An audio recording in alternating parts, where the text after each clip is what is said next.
Okay, grade nines. Here is the second homework question from week 3. This is page 179, number 3. 3A was the one that you were supposed to hand in, but I'm also showing an example of 3C just because it ends up being a little bit different. So this is a basic question of finding out whether a table of values shows a linear or nonlinear relationship.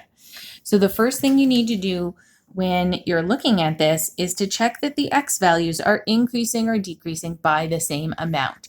So the x values can't be all scattered around or with unequal jumps between values, or else this won't work. So we're looking -3, -2, -1, and 0.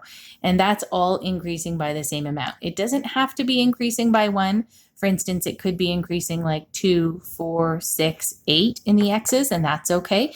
But it can't be kind of out of order numbers or big jumps between numbers and then little jumps. So once we've established that the x values will work in this situation, we've got all of our x values increasing by the same amount, we're basically going to look at whether the rise or the delta y is the same between each point. And to do that, we're just going to calculate what's called the first differences. And we did this when we were finding slope from a table. And basically you subtract the y value above from the y value below. So here I'm going to do 4 minus 9. So 4 minus 9 equals -5. And then the next one, I'm going to take the lower value minus the value above. So 1 minus 4, and that is -3.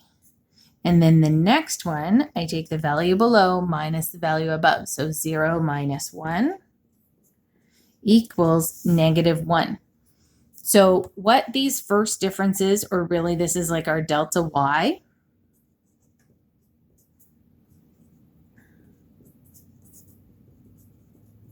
what they tell us is whether this is following a linear pattern. If it's a linear pattern, they will all be the same. When we were finding slope, when you guys subtracted those, they were all the same each time. Here, they're not the same. This is decreasing by 5, then it's decreasing by 3, then it's decreasing by 1. So if they're not all the same, that's going to be a nonlinear relationship. So I would say this is nonlinear because the first differences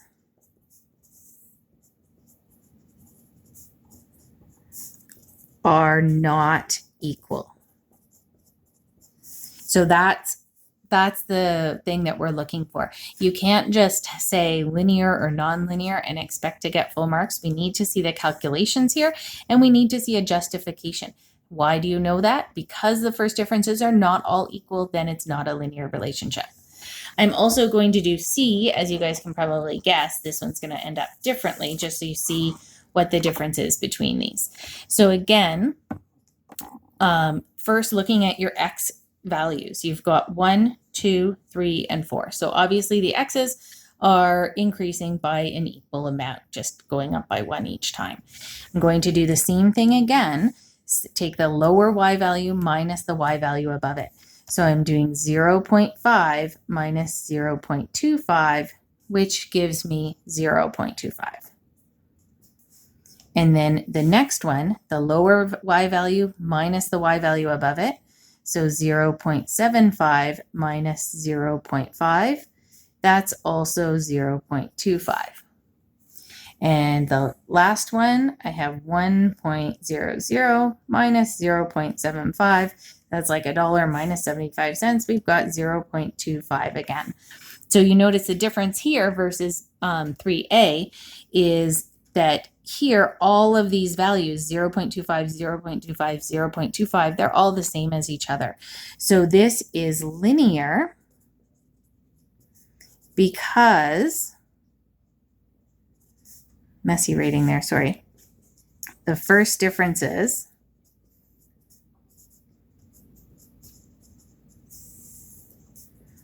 are all equal. So those are the two different cases that you can have when you're finding out if something is linear or nonlinear.